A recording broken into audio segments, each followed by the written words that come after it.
Mr. Henry Winkler.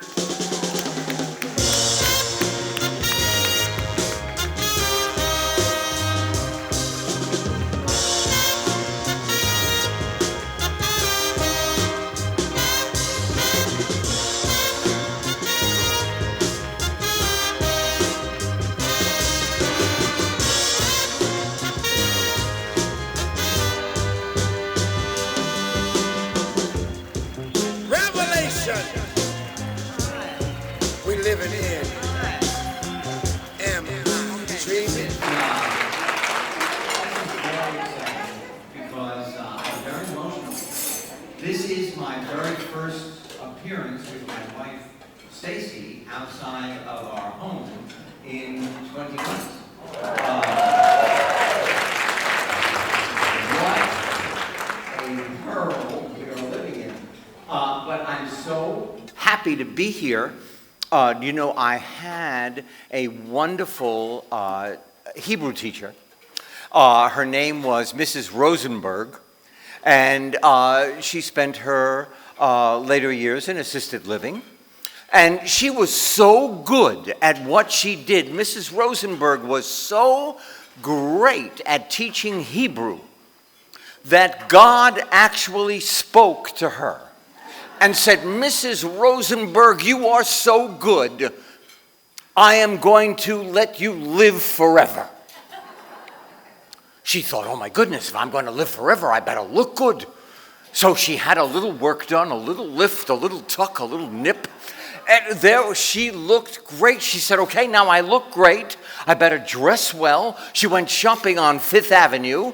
She went into the shops. She had her bags. She stepped off the curb, hit by the Fifth Avenue bus. Mrs. Rosenberg, unbelievable, on the Fifth Avenue, went straight to heaven with her bags, walked right up to the throne of God, said, excuse me, it's Mrs. Rosenberg. You said I was going to live forever. He said, I'm so sorry. I didn't recognize you. That has nothing to do with my speech. I just love that joke. Do I? I have my PowerPoint. Do we have it right in there? Yes, I was born in New York City. And I was born on the West Side. I was born in one of those buildings. And that is Central Park. And there I am. Yes, because I knew what I wanted to do from a very young age. I wanted to be an actor. And there I am on the phone with my agent. It makes me laugh every time. Oh, and I knew very early on, not only did I want to be an actor, but I had trouble learning. I had a lot of trouble learning, and especially with reading, and so they put my name on my tie. Except every time I looked down, I saw the word heavy. And, that's Trafe. Okay. And here I am, very happy as a bar mitzvah. The joy that is coming out of my body at this moment. Now, because I had so much trouble with my learning challenges, I learned my Haftorah phonetically. I never, to this day, have learned to read Hebrew or English for that matter. But there I am, under the weight of the Torah, and Cantor Hirsch, Rabbi Cohn. What a day. What a lovely day. A lot of pens. Oh, this is interesting. This plant is now hanging outside of my kitchen. And it is a spider plant, and the spider plant rejuvenates itself. And the reason I have it here is that my parents, my very short German Jewish parents, escaped Nazi Germany in 1939. And when they came to America, they settled in New York City, and then all of my relatives really were faux aunts and uncles. I never really had grandparents. They were all taken to the camps. But we had a Tante Anna, and Tante Anna was, she got out, she escaped from Berlin in a coffin. And at her feet was a spider plant. And then when she got to New York, everybody that was part of the enclave of all of the German Jews that settled in New York got a cutting of the spider plant. And it grew in many, many pots on our windowsill as I was growing up. And then it would get bigger, and then we planted the babies. And then I took a cutting in 1974 when I went to California to see if I could start a career. And I took with me a cutting, and that is the result. So that is the plant that came from Germany in 1939. Yes, it's up to me to turn the page. Okay. Oh, there I am. Oh, this is amazing. I did a show. This was great. I did a show that was called Better Late Than Never. And I traveled all over the world with Terry Bradshaw, William Shatner, the heavyweight champion of the world, George Foreman, and me. And we went, when we got to Berlin, I went on a hunt for my roots. And here I am. There are toe plates that are raised in the ground in Berlin. And they are silver plates of every Jew from where they were taken to the camps everywhere in Berlin. And I heard about my uncle, my father's brother, but I never actually met him. And there I am in front of his toe plate, Helmut Winkler, in front of the house that they grew up in. And I was not prepared for the emotion. You know, my parents were very short and very strict. I was grounded for most of my junior year of high school. I think they invented the concept. I couldn't watch television. You know, I took geometry. I went to McBurney School for Boys. I wore a blue blazer, gray slacks, and a tie every day. And I took geometry for 4 years, same course. I took it in regular school, in summer school, regular school, summer school, regular school. And for 4 years, I just kept taking geometry. And there was no way this cup was going to get geometry. And I finally passed it in my senior year, summer school, with a D-, so I could actually go to college.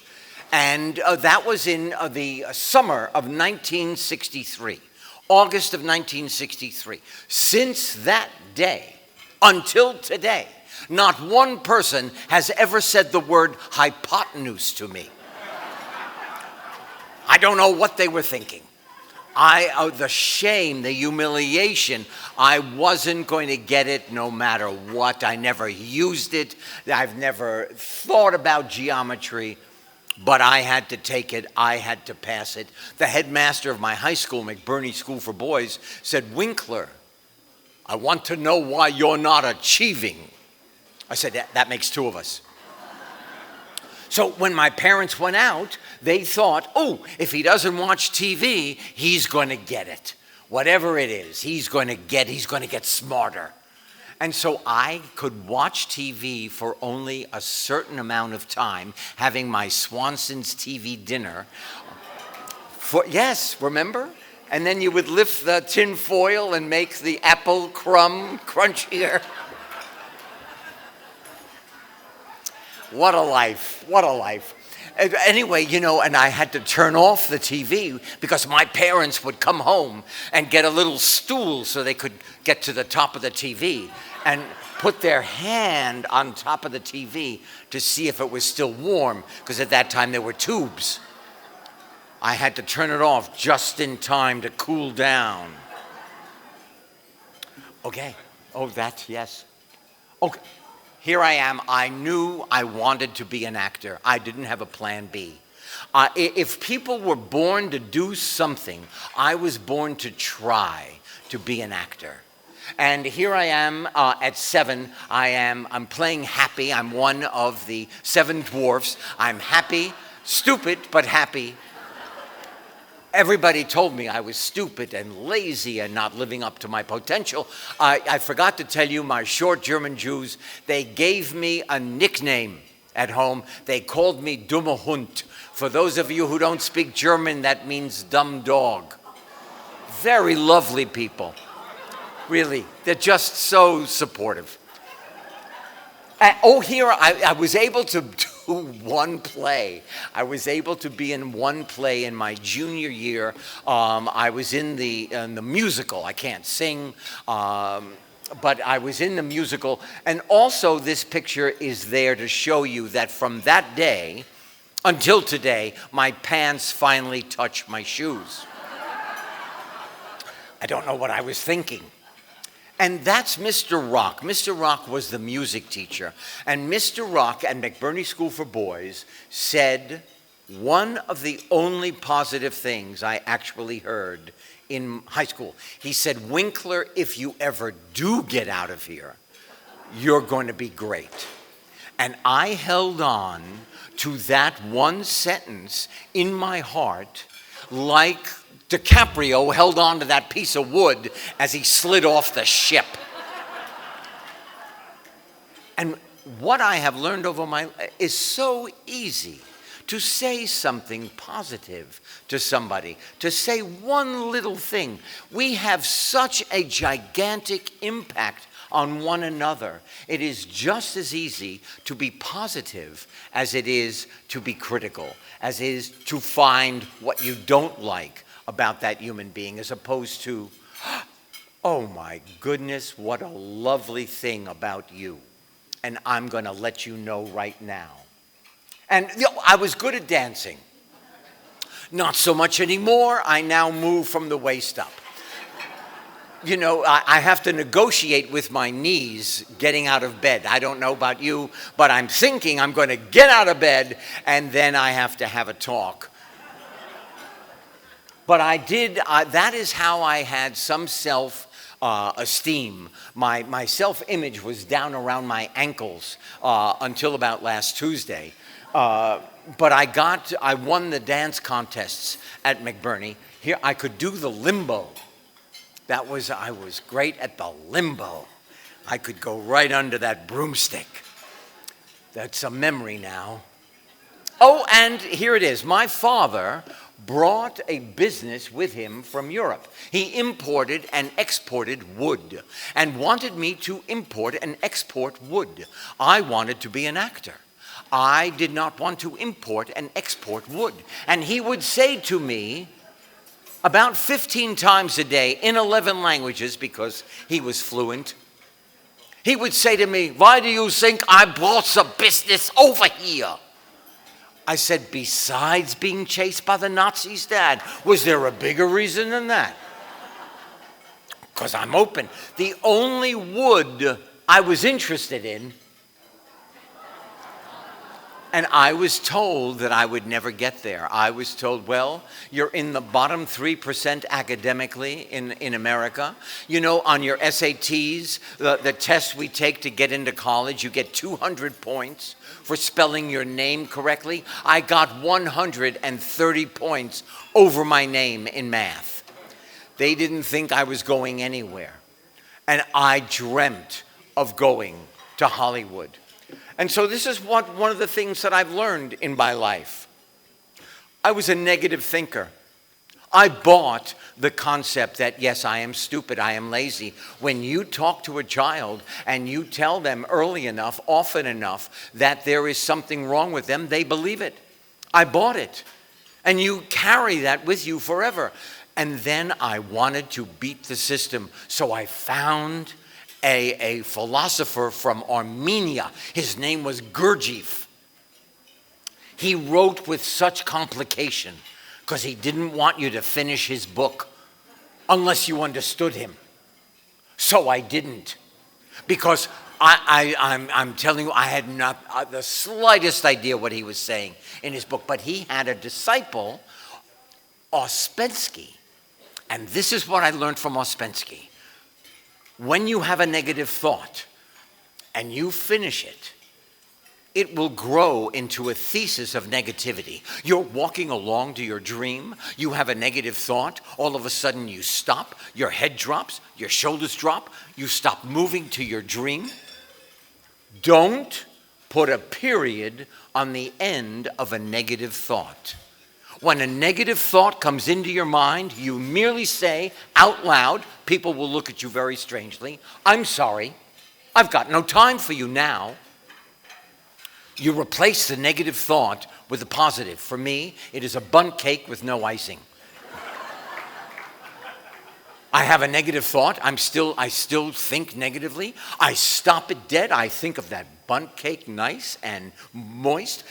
It's gone. My head flies up, my shoulders fly back, and I march onto my dream, and then I get to be here and talk to you.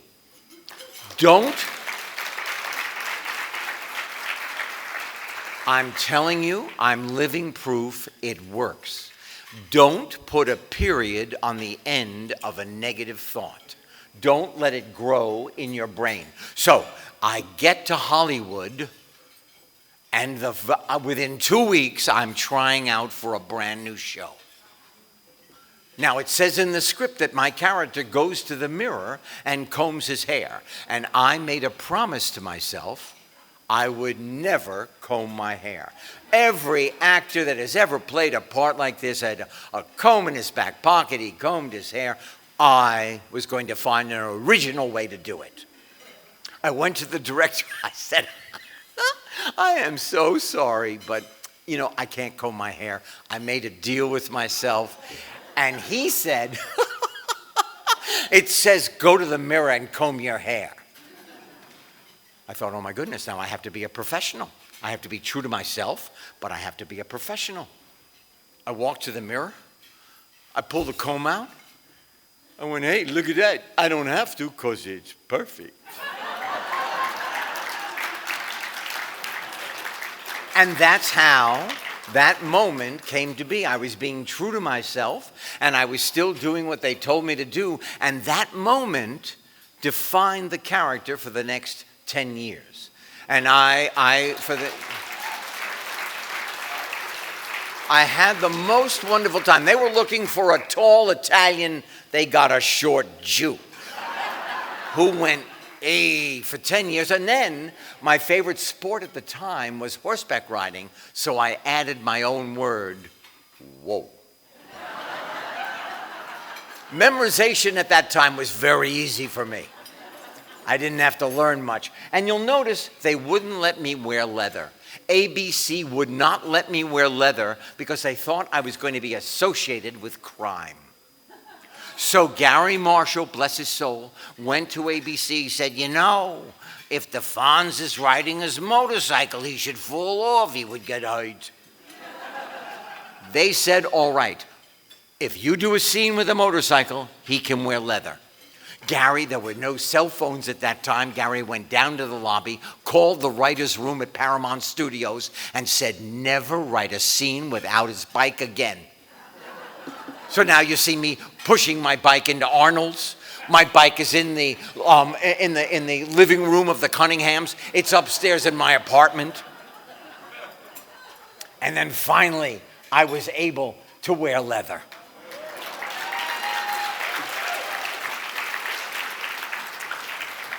Now remember, I was told I would never achieve. I was a dummer Hund. I was never going to make much out of myself. I would not have the ability or the mind to do much.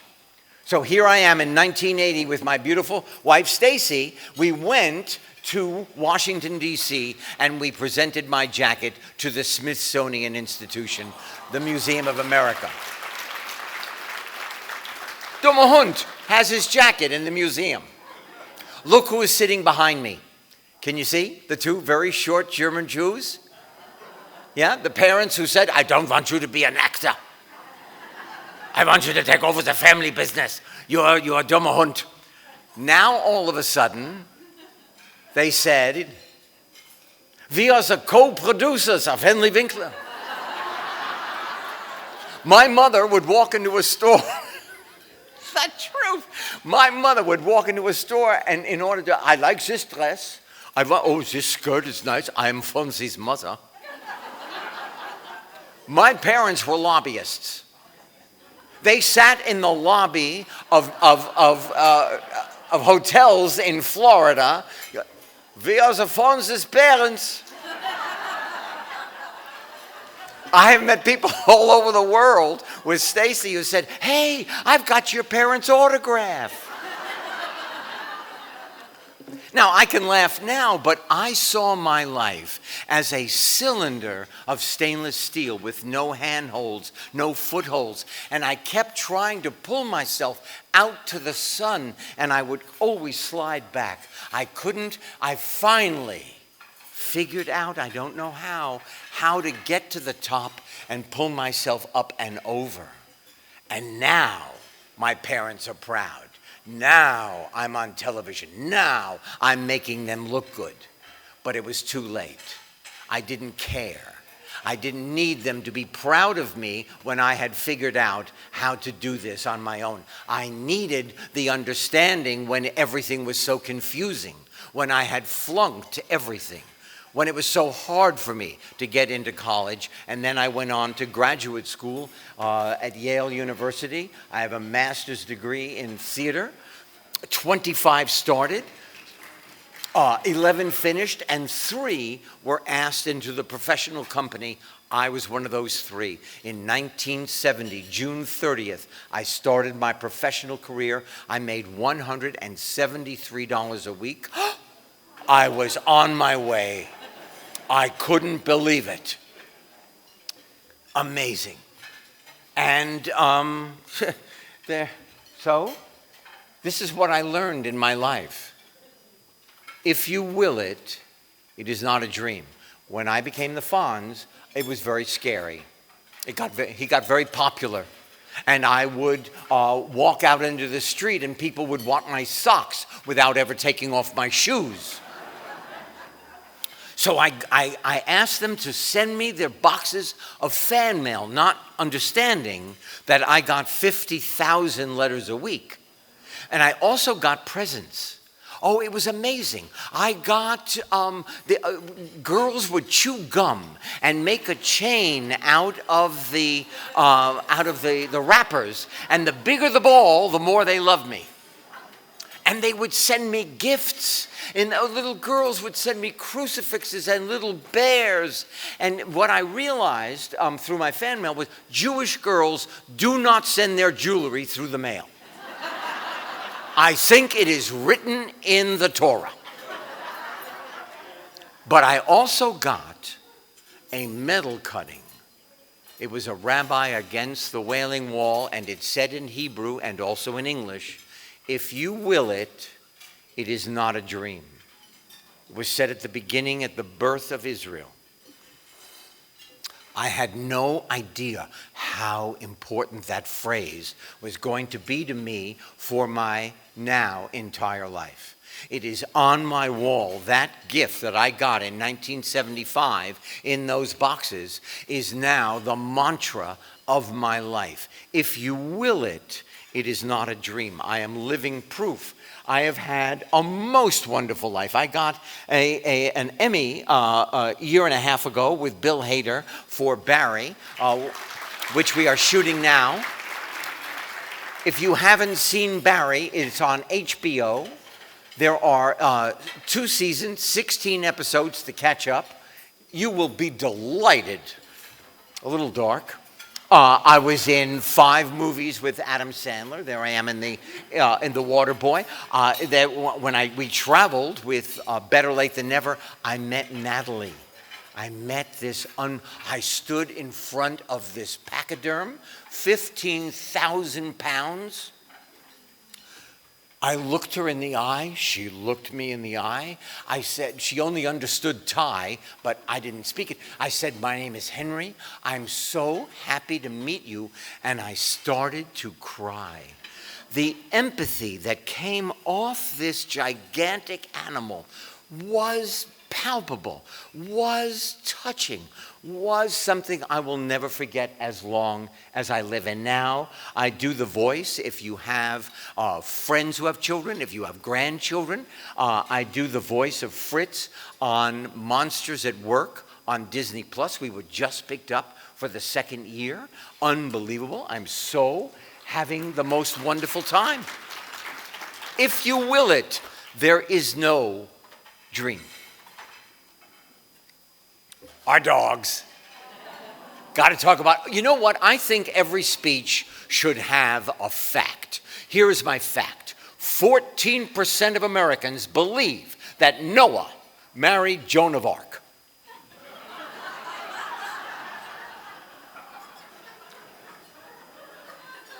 Sadie, our little Labradoodle, a very independent sleeper. She sleeps on the bed. If you touch her with your toe, I have to remind her it's our bed. Linus. Stacy found Linus in a parking structure. Oh, what a beautiful little lab he was, only 4 months old. We had to take him to the pound. She called every day, and she said, anybody call yet? Anybody call yet? They said, no, but this woman keeps calling. She said, that's me. Our oldest son went to Georgetown, and Stacy was so worried he would miss home. She sent him express packages every day, several express packages. The head of Georgetown, Father Lawton, called and said, I'm so sorry to tell you this. We have to have a chat. We think your son is a drug dealer. Stacy said, what do you mean? How could he be a drug dealer? He gets more Federal Express packages than everybody on campus put together. No, I'm sending him his Sports Illustrated. He loves the burritos from a little stand down by the house. I send them on dry ice. Linus all of a sudden comes home. We finally get him home. He went from a little Labrador into a Great Dane. 120 pounds. He does not sleep independently. He sleeps on you like a safety belt. You do not get up and pee unless he says. Yes, I'm telling you. And then, of course, here's another fact about Linus. He's got the worst breath in America. Thank you, Linus. I love to fly fish for trout. Stacy is a great fisher person also. I did not think I could do it. I watched it. I watched it in the movies. I watched it in commercials. I wanted so badly to do it, except I didn't think I had the eye-hand coordination. I didn't. My learning challenge stops me, or it did, from so many things. Finally, I made the decision to go with our lawyer, Skip Brittenham, who took us fishing one day in the 80s, and we go every year. It is my passion. You don't know what you can accomplish until you put one foot in front of the other and try. It is so easy for us to talk ourselves out of things instead of just saying, you know what? I don't know. I'm going to try. And boom, look at that fish. Oh, I'm very proud. That is a big mother, I'll tell you. I didn't know I could take a picture with my camera. I didn't know how to turn a knob. I thought an F-stop was a train station in Manhattan. This flew by my boat while I was catching that other fish. Oh my goodness. I realized you could just point and shoot. You don't need to turn a knob.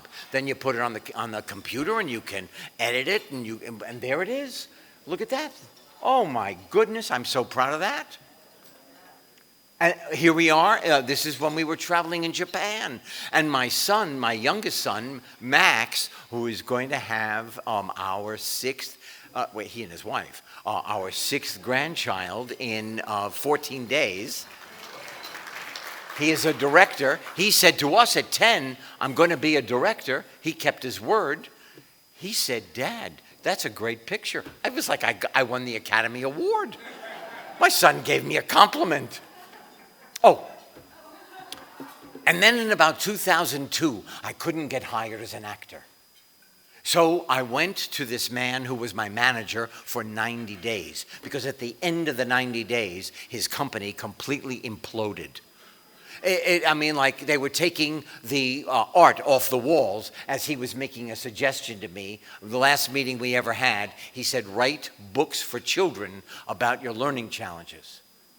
I said, well, I'm learning. They told me I was stupid. I can't write a book. He said, I'm going to introduce you to Lynn Oliver. She knows everything about children's literature. We had lunch. The meeting was great. The fish was horrible.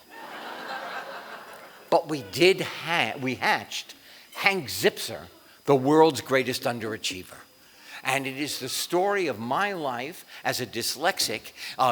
We write comedy. It is not a self-help book. It just happens to be about a kid who is resourceful and a good friend and funny and frustrated, because no matter what he does, he can't get it right. And if you notice on the cover, there is a woman standing in the back. That is Miss Adolph. I think she was related. My real teacher, in the 4th grade, I raised my hand. I wanted to go to the boys' room. I am still waiting for her to call on me. But there it is. I couldn't believe it. When I first saw the book and my name was written on it, I was in a meeting with everybody from Barnes & Noble who sell across the country. My brain went to cream cheese. I forgot what I was talking about. I rubbed it all over my body. I couldn't believe that there it was. And then we just turned in our 37th novel. Dumme Hund. You don't know what you can accomplish until you try. And there is no such thing as, well, I should have started earlier. Oh, I don't have the time. I don't know when the right time is. It's no longer the time. The time is now. The time is exactly right now. When you are finished with your delicious meal, with your afternoon, and you have a thought, start to look into it. Start to look into what it is you really want to do and you haven't done it yet. Unbelievable. I never thought that this would ever become a real thing. And then on Tuesday, the end of a trilogy is going to come into existence. Alien Superstar. We have written a new series about an alien, 13 years old. On his back, he has a sensory enhancer. He smells better, tastes better. He can see more clearly, hear wonderful things. At 13, in his repressive government on his planet, they switch it off. So then they all become like automatons. His grandmother, Grandma Wrinkle, says, oh no, not you, grandson. She is the master mechanic of the Star Force. She builds him from old pieces, a rocket ship. He takes off just in time. He lands on the only address they know in America, the back lot of Universal Studios. Who is going to say anything about a rocket ship on the back lot of a studio? And I don't know how this happens, but he gets a part on a sitcom as an alien because he's already got the costume. It's called Alien Superstar, and the end of the trilogy comes out on Tuesday. Oh, my God. Oh, Hank Zipser. Hank is short for Henry. Zipser was a woman who lived on the 4th floor of my apartment building in New York, Mrs. Zipser. I thought it was a zippy name. You write what you know, Hank Zipser. That's the only adult book I ever wrote. It is everything I have learned from fly fishing and that I applied to life. I never met an idiot on the river. So, How do I write? If I can't read really, I can't spell really, I don't use the computer really well, I sit in Lynn Oliver's office. I drive from my house to her office since 2003. And I sit in this armchair on the side of her desk, and I have to keep my hands busy because I'm a little ADD. And I play with cards, or I have the smallest rake, and I rake the sand in a very small Zen garden. Yeah. And there she is. She sits at the computer. I talk, she types. She has an idea. She types, I wait. She reads it to me. We argue over every word. While she's typing, I try to fit my foot in the wooden slats of her office. Since 2003, they don't fit. But I'm tenacious. Here we are arguing, and then she says, Henry, you drive me to drink. And at the end of our session, there are 6 or 8 or 10 pages that never existed before, that came out of our imaginations, that came out of our heated chats, that came out of each of us. And all of a sudden, there are books. I'm telling you, you don't know what you can accomplish until you just try.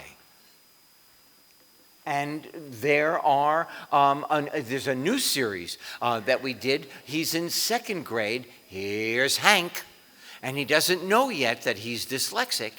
And he goes to the zoo, and his buddy, who is the bully with a space between his teeth, who always has somebody else's dessert between them, leaves him in the restroom.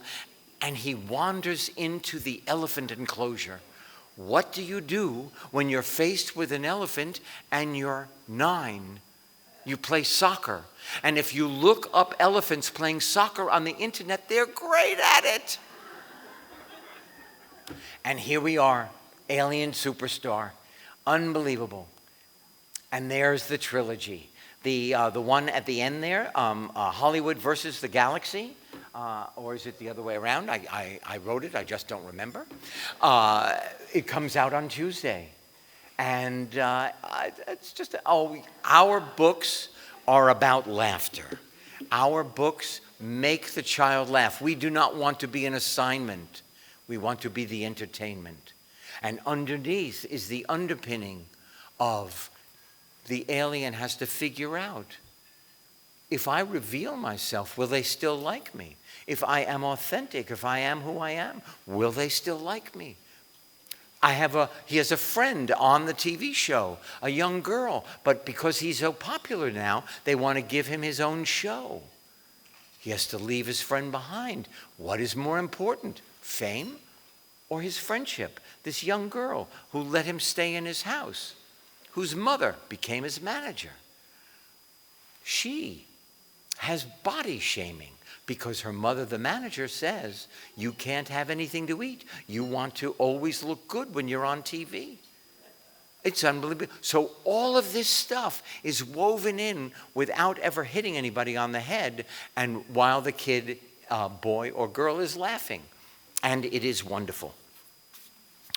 I wanted to tell you about my children. I never could say anything in our house. I did not have a point of view. I promised, I said, Stacy, when we have children, I need to be a different parent than my parents. So our kids could say what was on their mind, and you pay for that. I always thought it was really great for our children to have chores. They were great negotiators. I did their chores. Max, the youngest, came running in, and he said, Dad, I can't go to school today. I said, are you sick? Should I take your temperature? Should I call the doctor? He said, no, but you never know when the flu can strike. He said, I know that they make cornbread out of corn oil. How do they make baby oil? I said, I'm going to get back to you on that. Zoe came in. She said, Hi. I said, Zoe, you have a bunny. Did you feed it? Did you clean the cage? She looked at my wife and she said, why did you marry him? I can't listen to his voice anymore. I said, Zoe, when you talk to me like that, it hurts my feelings. She said, well, then don't listen to me. I'm just a kid. I don't know what I'm saying.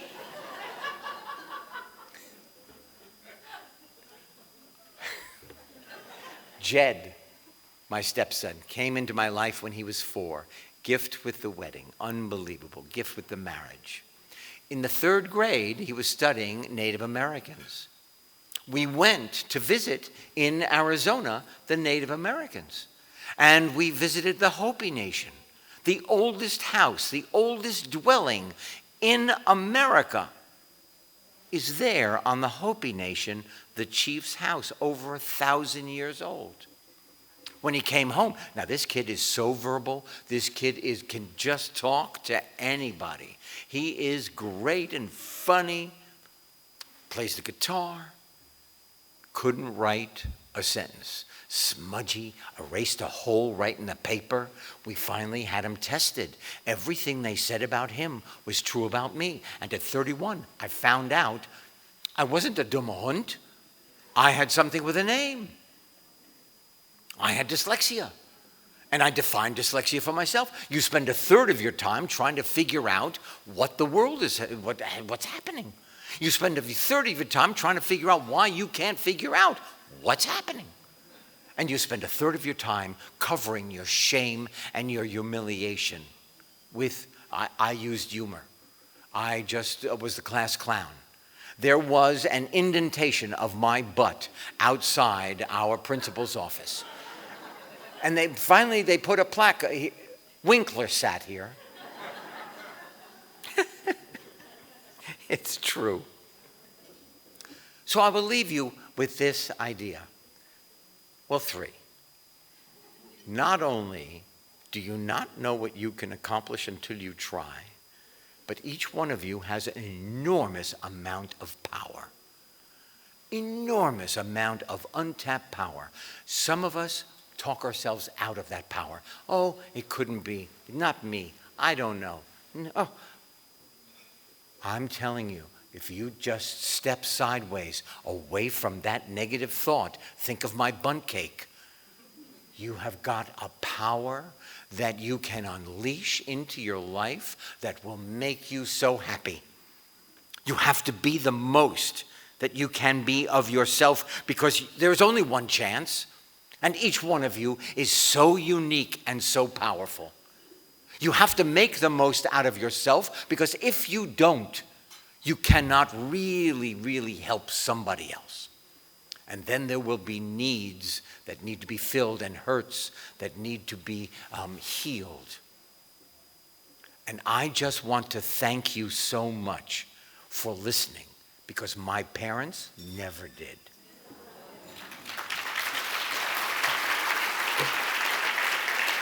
Thank you.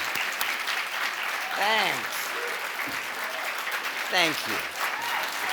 Thank you. Thank you. Wow. Now, I think we're going to have questions and answers. Questions, right? Sure. Go. Is that, it said, anybody have a question? Anybody? Oh, yes, sir. What is your name? Terry McDonald. Hi, Terry. How are you? Fine. I have a little Henry Winkler story. Would that be all right? Henry Winkler's story, I love to hear it. Use your outside voice, Terry. A few years ago, you were doing a commercial on TV. I'm afraid I can't remember the product. I'll tell you what it was. It was a reverse mortgage. Good enough. I couldn't remember the product. You come on the screen, Yes. talking to the camera. Yes. And behind you is a Tommy Bahama sofa with the same print material, and it's in our house. I'm sitting on the sofa. You start the commercial, and I'm screaming at Tony, Tony, come here, come here, come here, come in the den. Look, it's our sofa. Can you move over a little bit? It's our sofa. I'm sitting on it. So I'm sorry Okay, so I take it you didn't buy the product. I don't care about your sofa. What a great story, Tara. Yeah. I think that the production designer must have been in your house. And they wanted to duplicate it. What a great story. Thank you. Anybody else? Anybody? You know what? If I don't see your hand, just stand up and let me have it. Right here. I'm here. Well, okay, yes. At the beginning of your presentation, and by the way, I thought it was absolutely fabulous. Thank you. Thank I you. think most of us are all Fonzie lovers. So you mentioned about a tour that you had taken, and I believe there was a film that was made, or a documentary that was made about you and Bill Shatner and Foster and Yes. Foreman, rather, and the other Yes. gentleman. Can you tell us some stories about that? Because whatever the film was that I saw about it was so hysterical that I It never was a could TV stop show. laughing. You can find it on demand on NBC. It was called Better Late Than Never. Four friends traveling, and we had the most wonderful time. I will describe to you Terry Bradshaw. Hey, America, how you doing? My personality is big. My body is big. My foot is big, and I won the Super Bowl almost as many times as Brady. Bill Shatner. I have read every book written by a human being, and I'm going to tell you what's on every page. George Foreman, no matter where we went in the world, no matter where we were, Korea, the top of the highest mountain in Germany, he would find a chair.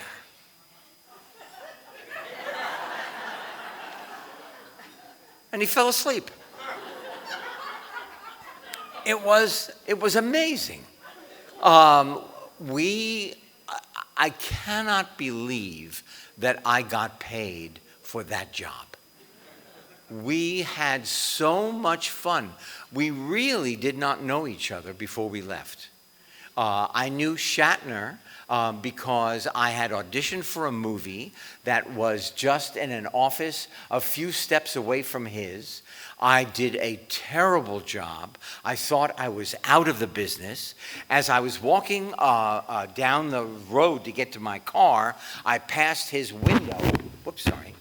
And he called me in. I explained to him what had happened, and he talked me out of my funk, and that was my experience. And then years later, we were traveling all over the world together. It's indescribable how lucky I am that I got to do that. Better late than never. Yes, young lady, are you wearing orange? Red. Red. Hi. Hi, what is your name? Eileen. Hi. Hi. First of all, I want to thank you so much for writing these books Thank you. because my husband has dyslexia as well, and it would have been so nice to have these books. Sorry.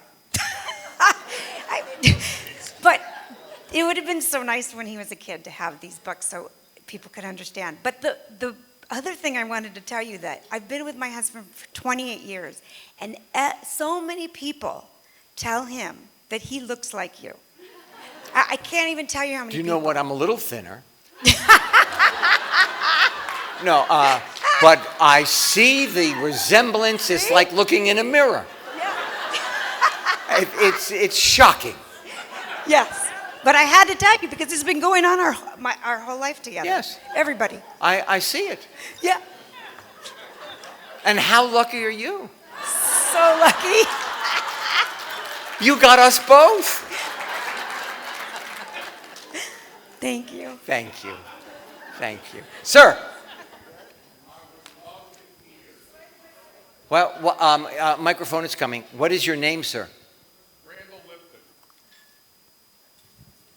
Hi, I'm Randall Lipton. Hi. Very nice to meet you. You too.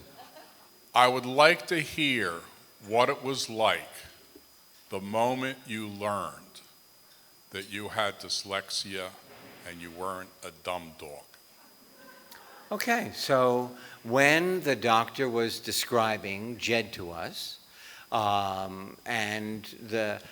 thought to myself, oh my gosh, that is me.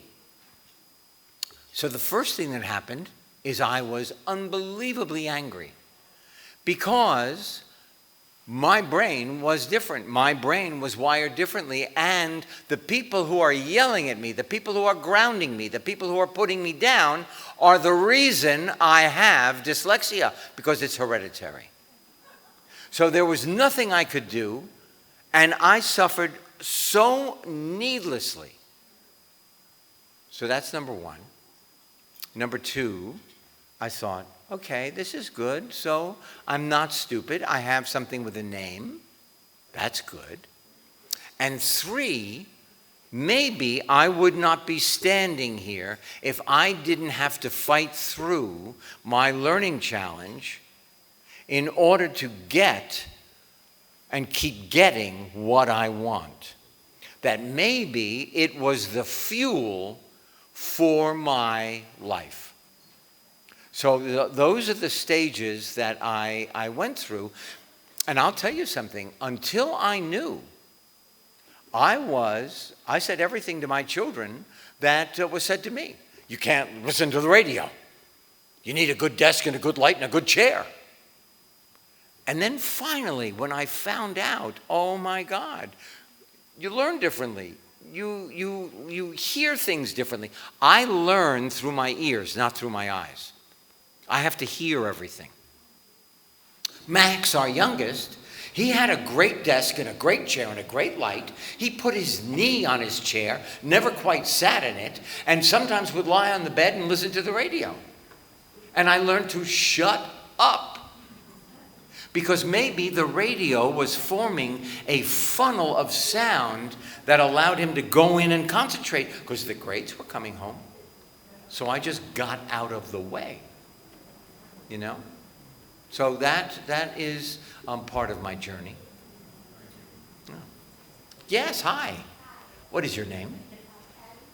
Patty, don't go away. This young man is rushing to your side. I have a couple of questions. That phrase you used, if you will it, it is not a dream. Okay. I happen to be a child psychologist, and I was very inspired by what you said, and I can use some of it with my own clients. Thank you. I'm curious, how are you able to memorize? Do you still have problems reading? Yes. How are you able to memorize I'll tell you lines? exactly. One, we, during the pandemic, have watched a tremendous amount of television. We have watched series from every country in the world. Let me just say there are extraordinary series from South Korea. I'm going to give you one right now. Crash landed into you. Write that down. Crash landed into you. You'll get through the first episode and you will fall into a show hole when it's over. So I sit there and I read my script over and over again. Then I know most of it, but repetition is mandatory. Yellow highlighting, mandatory. When I was in high school, I had highlighters for the entire Middle Ages. There were dates, wars, Charlemagne, I don't know what. And it was all Greek to me. But when my script, I highlighted in yellow. Now we rehearse. We do it. Bill Hader is directing. He's got something to say. We do it again. Now we do it for the crew to watch. Now the crew has done it. We do it for the camera. And while we keep doing it, my body is remembering along with my brain. And so you put that together, and all of a sudden, it comes out. Thank you. Sure. But let me just say, where there's a will, there's a way. And then when we used to audition, I memorized as fast as I could, as much as I could. I walked in, I did the audition, and then when I no longer knew what I was on the page, I improvised. And they said to me, "You're not reading what I wrote." I said, I'm giving you the essence of the character. If I get it, I'm going to learn it verbatim. Worked. Yes, ma'am. Wait a minute. Mr. Microphone is coming. What is your name? Jeremy is coming. Thank you, Jeremy. I'm Marcia. And Marcia? Yes. I'm Marcia. So I'm a Jewish professional, and I was interested in your picture from your bar mitzvah, only to wonder, were you able to find sort of anything from your Jewish upbringing that sustained you in adulthood, and was that something you were interested in passing on to your children? I love being Jewish. I love the tenacity of the Jews. I love that for 5,000 years people have tried to eradicate the Jews. That we are here in 2021 and we are a vibrant, completely giving to the world at large in every area. Look, I didn't like my parents, but I have to say they picked up, left a country, learned another language, brought with them my father's mother's jewelry, encased in chocolate, and put it back in the box of chocolates. And then came here, melted the chocolate off the jewelry, pawned it, and started a world in which I could be born and raised and be here with you. I am very proud of Jews in general and me.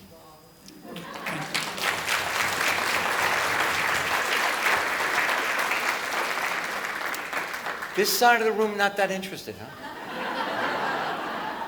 Don't care much. Hi. I'm Rabbi Gersh Zilberman, and I just want to pick up from what my colleague was just saying.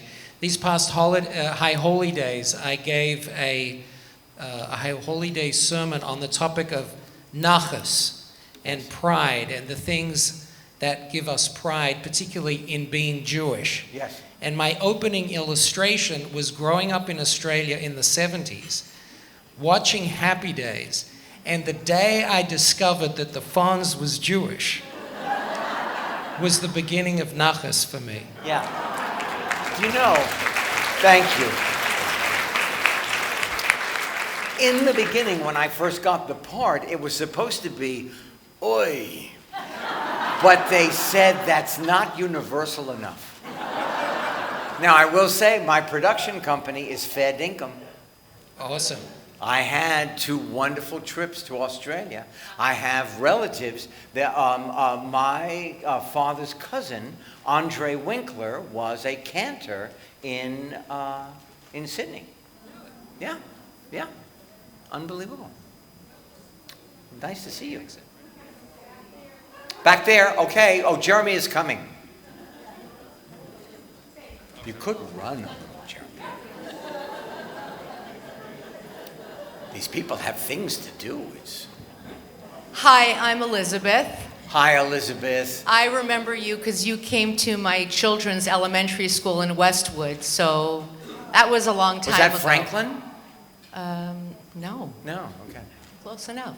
So how young were you when you sort of had an idea that there was something wrong with your learning, understanding? When I was old enough to reason. I sharpened every pencil. I was so organized.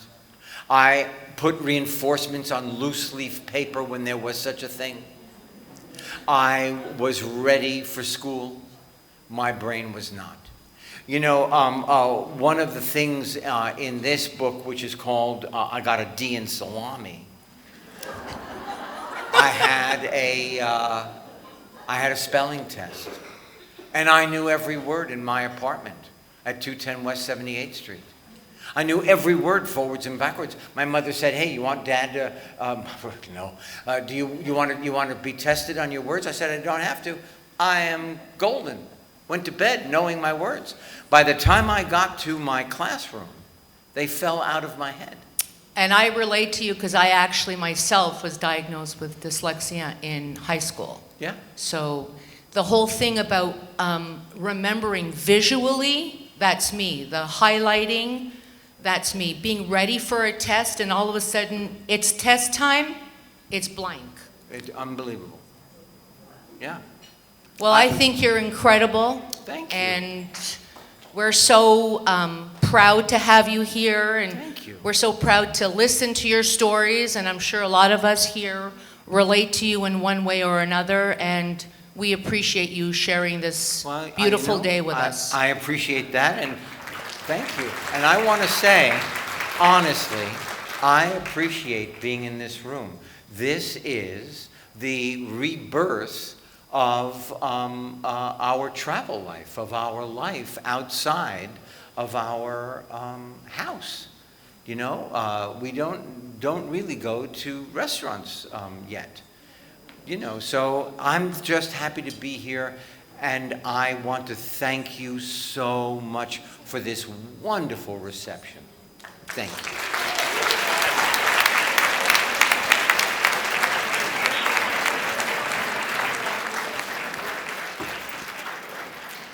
Another round of applause for Mr. Winkler.